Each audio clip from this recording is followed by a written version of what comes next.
Welcome to the program. I'm Jeff Schechtman. Spend any time watching television, and you'll see the apotheosis of Western medicine, that there's a drug for everything.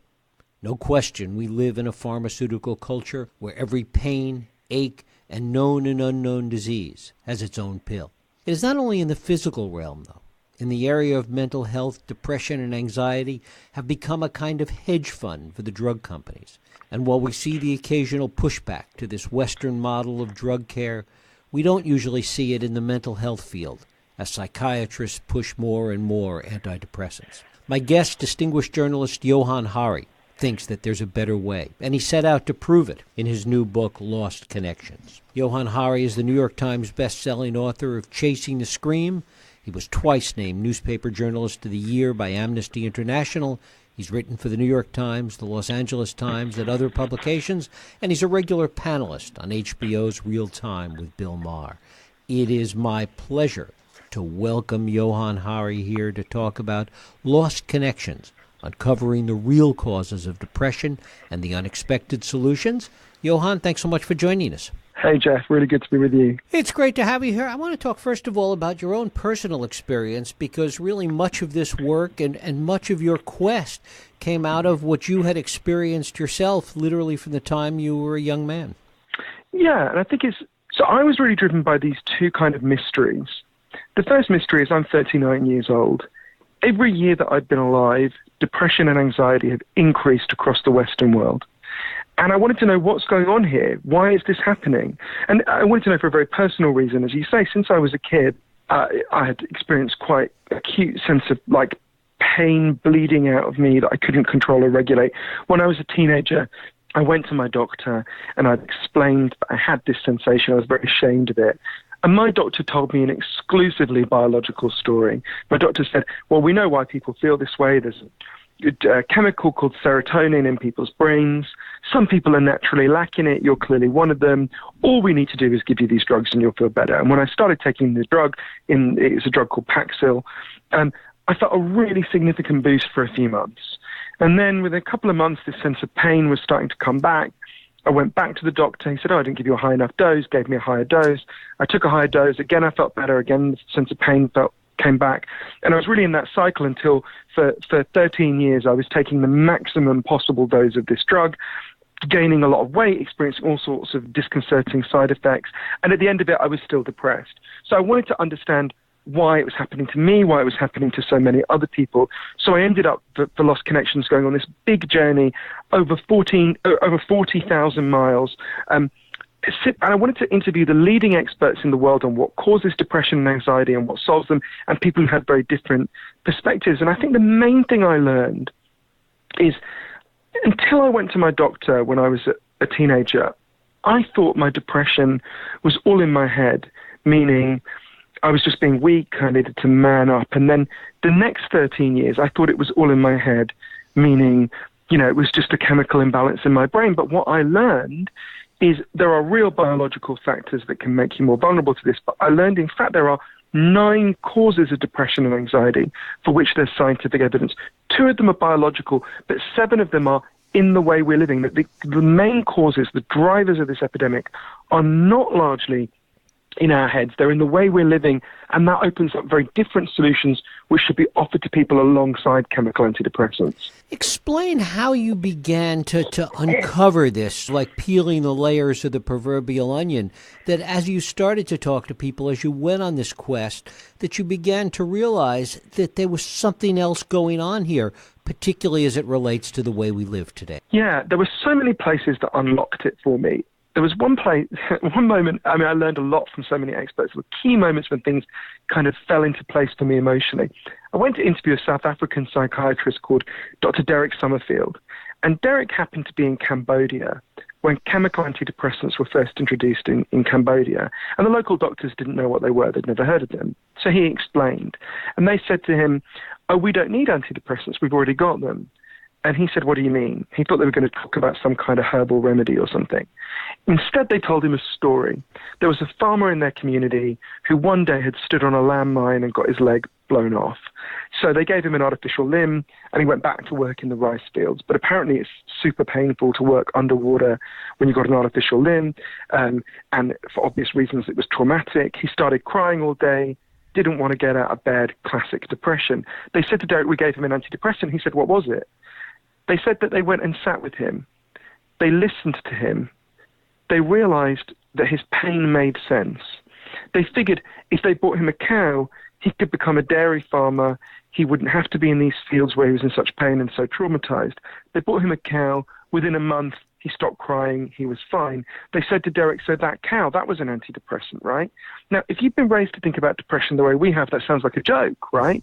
I went to my doctor for an antidepressant. He gave me a cow. But what those Cambodian doctors knew intuitively is what the World Health Organization, the leading medical body in the world, has been trying to tell us for years. If you're depressed, if you're anxious, you're not a machine with broken parts. You're a human being with unmet needs, and what you need is support and help to get your needs met.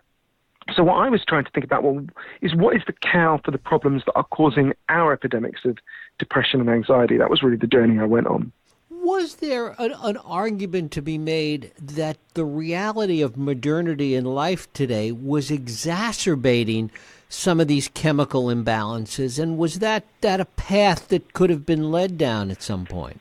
Definitely. So I'll give you an example of one of the 9 causes of depression and anxiety I write about in Lost Connections.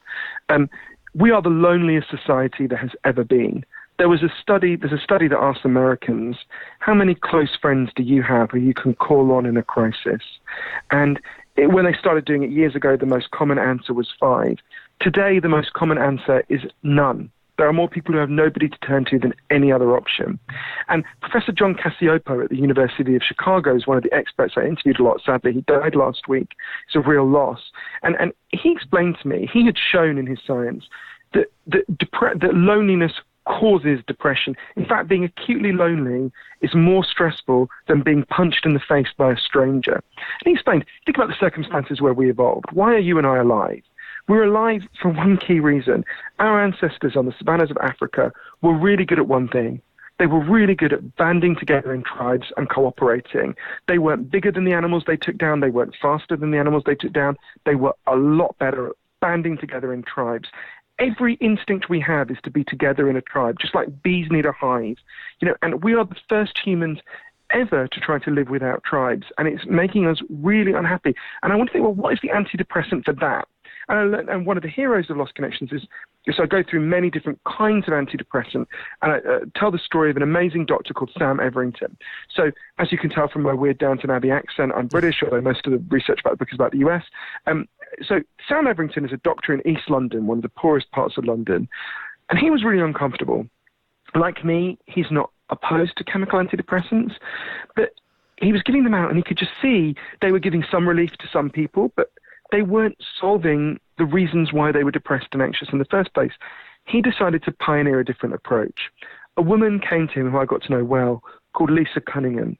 Lisa had been shut away in her home for 7 years with crushing depression and anxiety. Sam said to Lisa, don't worry, I'll carry on giving you these drugs. I'm also going to prescribe something else. There was an area behind the doctor's surgery that was just kind of dirty scrubland. He said to Lisa, what I want you to do is turn up twice a week. I'll come and support you. I want you to meet with a group of other depressed and anxious people, and we're going to turn this scrubland into something beautiful. The first meeting they had, Lisa was physically sick with anxiety. She didn't know how to talk to people after so long. But they started, one of the things that was so striking about the group is they had something to talk about that wasn't how miserable they were. They started to learn gardening. They started to put their fingers in the soil. There's a lot of evidence interacting with the natural world is an extraordinarily powerful antidepressant.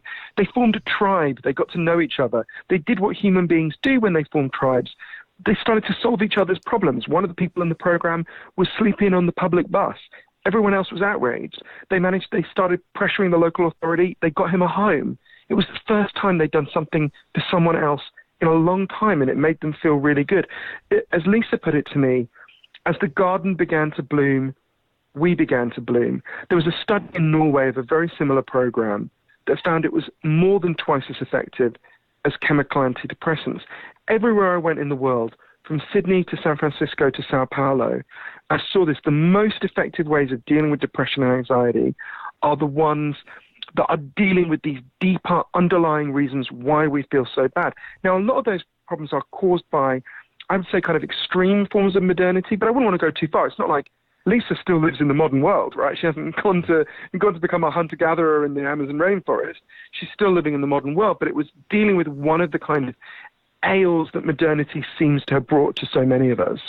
One of the aspects of this, particularly as it relates to all this information you've uncovered, is the self-perpetuating nature of depression. That depression itself leads to further isolation and exacerbates the depressive situation. Yeah, I wouldn't want to overstate that, because I think that's definitely true and there are real things going on there. But I think it's much more responsive to wider factors that trap us rather than our own brains that trap us. So I'll give you an example. I notice lots of people I know who are depressed and anxious. Their depression and anxiety focuses around their work. So I start to look at, well, how do people feel about their work? There's a very good study by Gallup, most detailed study we got, found 13% of us, 13%, like our work most of the time. 63% of us are what they called sleepwalking through their work. They don't like it, they don't hate it. 24% of people fear, hate, and dread their work, right? So it's like, whoa, 87% of people don't like the thing they're doing most of the time. Could that have some relationship with our depression crisis? And I started to look for the evidence on this. I discovered there's an amazing Australian social scientist called Michael Marmer, who discovered in the 1970s the key factor, not the only one, but the key factor that causes depression at work. If you go to work and you have low or no control over your work, you are far more likely to become depressed. You're also far more likely to die even of a stress-related heart attack, right? And this relates to something that connects so many of the causes of depression and anxiety that I write about in Lost Connections. Everyone listening to this program knows that they have natural physical needs, right? You need food, you need water, you need clean air, you need shelter. If I took them away from you, you'd be in real trouble real fast. There's equally strong evidence that human beings have natural psychological needs. You need to feel you belong. You need to feel your life has meaning and purpose. You need to feel that people see you and value you. You need to feel you've got a future that makes sense. And our culture's good at lots of things, but we've been getting less and less good at meeting these underlying psychological needs, for example, at work. And I go through in Lost Connections ways in which, as a society, we can give people back more control over their work.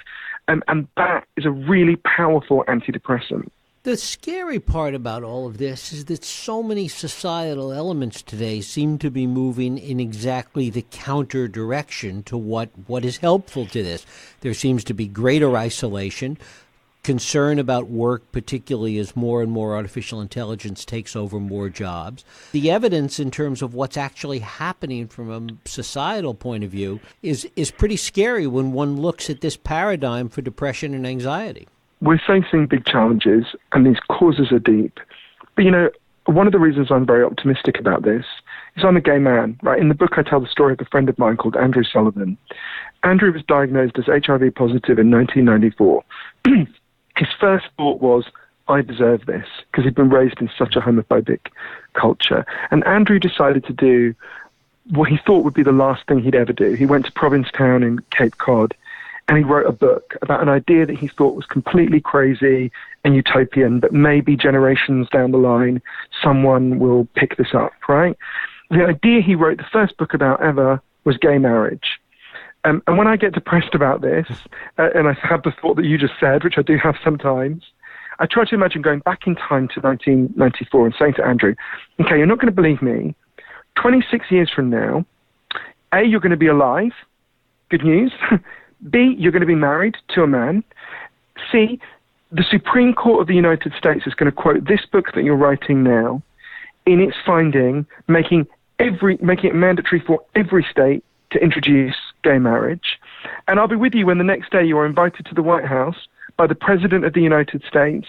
And by the way, that White House will be lit up in the colors of the rainbow flag to celebrate what you've achieved with all these other people. Oh, and by the way, that president, he's going to be black. Right? That would have sounded like the most ludicrous science fiction you can ever imagine. It happened.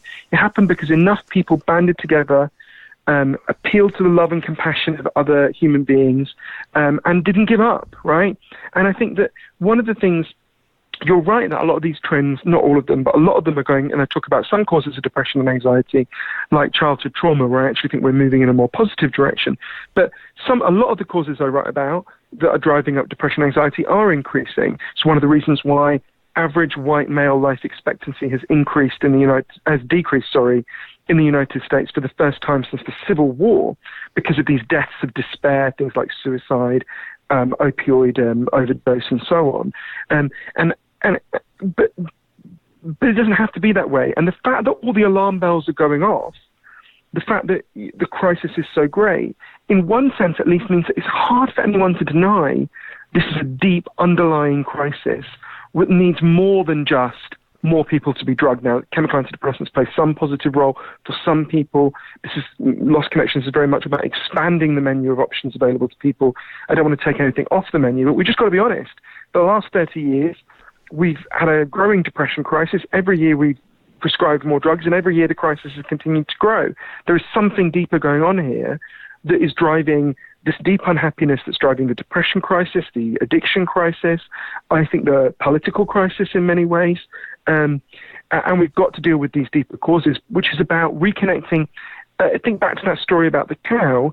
It's about helping people to get their deeper psychological needs met. And it's important in that story. It's not the doctor said to that guy, hey, buddy, you got to sort this out, right? It's all on you. No, they intervened to help him. What depressed and anxious people need is support and more love, not less.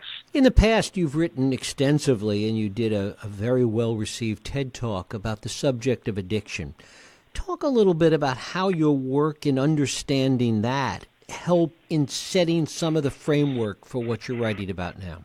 I don't think I would have had confidence to go on this journey and learn this very different story about depression if I hadn't gone on this journey about addiction from my previous book, Chasing the Scream. Because we've had a lot of addiction in my family. One of my earliest memories is of trying to wake up one of my relatives and not being able to. One of the things I learned for Chasing the Scream is how much I had misunderstood what addiction actually is. And so if you'd asked me when I started doing the research 7 years ago, what causes, for example, heroin addiction, I would have looked at you like you're an idiot. I would have said, well, heroin causes heroin addiction, obviously.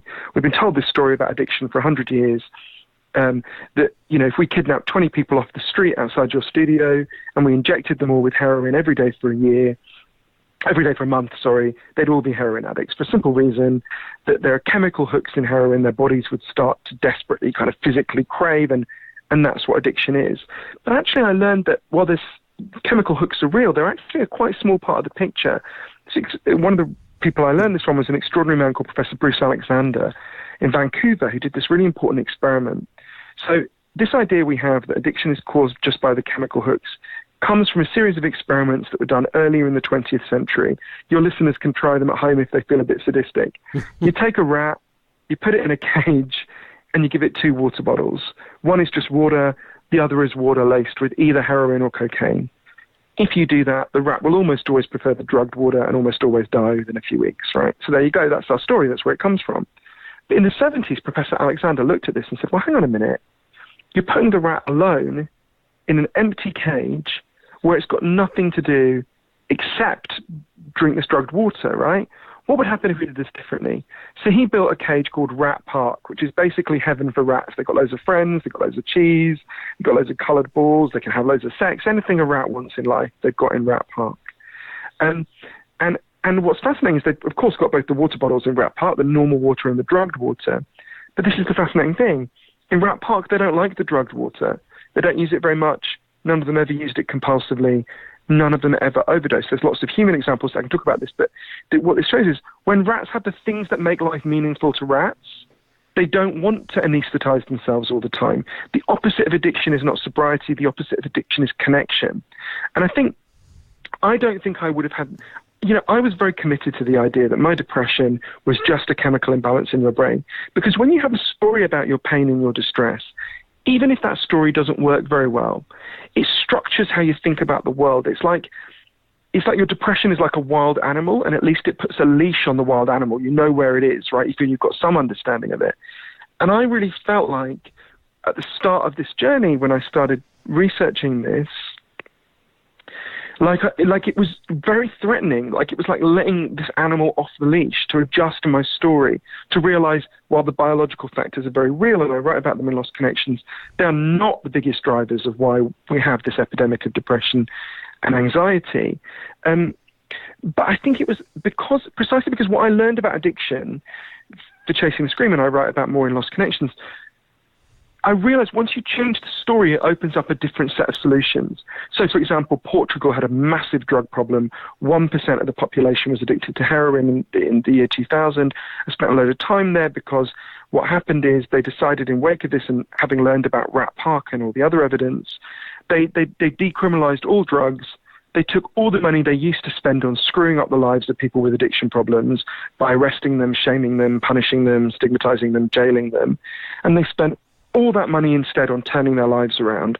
And the result was there was an enormous fall in addiction and overdose deaths in Portugal.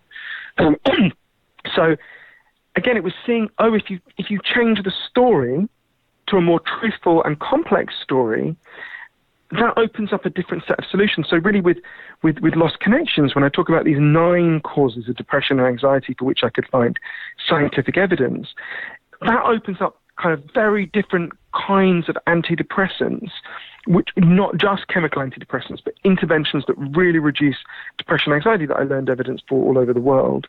Do these interventional approaches, do they work better in trying to stave off depression and anxiety early on, or are they just as effective when they're brought in later in life? I think that's an important question, so I'll give you a specific example. In the early 1970s, the Canadian government did this really interesting experiment. They chose a town. They seem to have genuinely chosen it at random. It was a town called Dauphin. It's about 4 hours out of Winnipeg in Manitoba. And they said to a huge number of people in this town, from now on, we're going to give you a guaranteed basic income. So it was $12,000. We're going to give you in monthly installments the equivalent of $12,000 in today's US money. There's nothing you have to do in return for it, and there's nothing you can do that means we're going to take it away from you. You're a citizen of our country. We want you to be secure, stable, and have a good life. And this was monitored by a brilliant scientist called Dr. Evelyn Forget, who I interviewed, to see what would happen.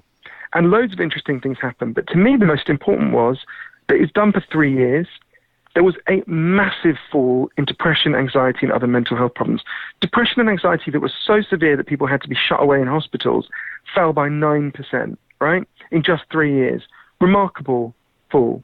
And I think that tells you something kind of both obvious and profound. We already knew, more than half of Americans, because of the tremendous financial pressure they've been put under, have not been able to set aside $500 for if a crisis comes along, right? Now, there'll be lots of people listening to this show who are in that position who've been made, and a lot of my relatives, who've been made profoundly depressed and anxious by that. And yet if they've gone to their doctor, the odds are they've been told their depression and anxiety is just due to a problem in their brain, right? Now, it's really important to say to people, firstly, your pain makes sense. You're not crazy, right? What's happening here is your needs for things like security are not being met, and that there are interventions that we can fight for together as a society that will deal with this cause. Right now, of course, were there still people in Dauphin who became depressed? Of course there were. This is one cause. Even if you deal with that cause, it won't help absolutely everyone, obviously, but it did really measurably reduce depression and anxiety. And I think so. I don't know if there was a breakdown in the research in terms of, people who'd had depression for a long time versus people who were developing it more recently, but it did lead to, even with severe depression, a really marked decrease. And how has the medical community viewed this? What pushback, if any, have you found? Well, it's important to say, not on every point, but the broad contours of my book is completely in line with, and in fact representative of, the view of the World Health Organization, the leading medical body in the world, who explained in 2011, mental health is produced socially. It is above all a social indicator. It requires social as well as individual solutions. The leading doctor at the United Nations last year explained that we need to talk less about chemical imbalances, more about power imbalances. So lots of doctors have been really positive. The best-known psychiatrist in Britain, Dr. Max Pemberton, has raved about it. The former head of the British National Health Service mental health services, Dr. Geraldine Strathee, has been hugely positive about the book. There's been some people, some other doctors who, to be fair to them, admit they've not read the book, but who've seemed to think that what I was saying was kind of everyone should stop their chemical antidepressants and throw them away, and that's very clearly not what the book says. The book says, if you're taking chemical antidepressants and, for you the benefits outweigh the side effects, you should carry on taking them. So I've been kind of arguing against a case I don't make. But yeah, the response has been overwhelmingly positive, and not just from them. I mean, a really broad range of people have responded really positively to the book, from Hillary Clinton, it's the first book she's endorsed since the election, to Tucker Carlson at Fox News, the opposite end of the political spectrum, who called the book wonderful. Not someone whose politics I generally share, but I'm really interested to speak to his audience.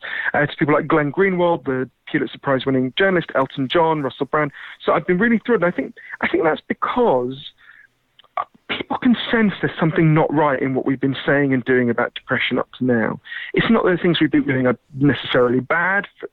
They do help some people, but that we've been missing big parts of the picture. And, there was this thing was discovered about depression in the 1970s that to me is so representative of where the debate has gone wrong. This thing was discovered in the 1970s that was so inconvenient that it had to be brushed under the carpet. So the American Psychological Association, the APA, had decided for the first time to standardize how depression was diagnosed in the United States. So what they did is draw up a checklist of 10 symptoms of depression, kind of obvious things like crying all the time, feeling worthless. And they sent this list of 10 symptoms to doctors all over the United States. And they said, if any of your patients show more than 5 of these symptoms for more than 2 weeks, you should diagnose them as depressed, mentally ill, do what you can to help them, right? So this list goes out all over the US. But within a couple of months, psychiatrists came back and said, look, we've got a bit of a problem here. If we use this checklist, we have to diagnose basically every grieving person as mentally ill, because if you lose someone you love, you're going to show these symptoms, right? So the APA got together and they're like, that's clearly not what we intended. So they created something they called the grief exception, or the grief loophole. Basically said, use this checklist to diagnose someone as mentally ill unless someone they love has died in the past year, in which case it doesn't count, that's not what we meant, don't diagnose them as mentally ill. So doctors started using that, but that raised a really awkward question.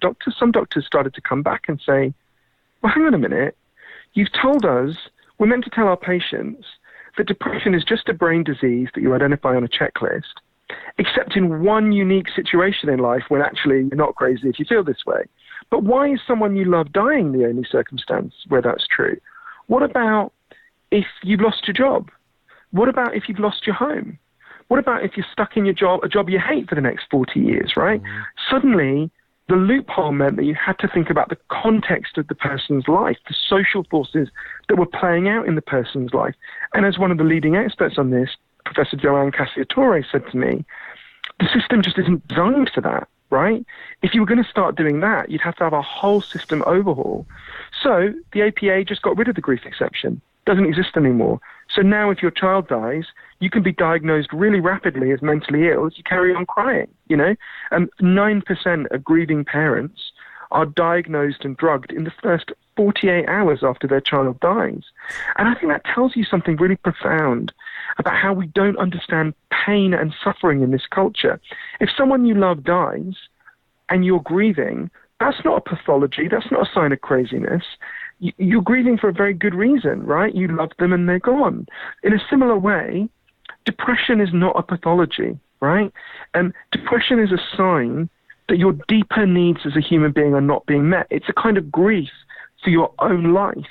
And what you need is love and support to turn your life around. Not to be told that it's just a kind of malfunction in your brain, it's just a chemical imbalance. Because the biggest problem, of course, there are real factors that are going on in your brain when you become depressed that can make it harder to get out of depression. I write about them, I have a whole chapter about them in Lost Connections. Those biological factors are real. But that happens in the context of your life, right? And what we need to do is deal with the wider factors why this depression and anxiety are increasing and help individuals to do that. Johann Hari, his book is Lost Connections, Uncovering the Real Causes of Depression and the Unexpected Solutions. Johann, I thank you so much for spending time with us today. Really appreciate it. Oh, I really enjoyed talking to you, Jeff. And I should just say, anyone who wants any more information about the book can go to www.thelostconnections.com, where they can take a quiz to see how much they know about the real causes of depression and anxiety, and they can listen to audio of loads of the amazing people that we've been talking about. Johann, thanks so much, Jeff. Really appreciate it. Thank you, Johann. Much appreciated.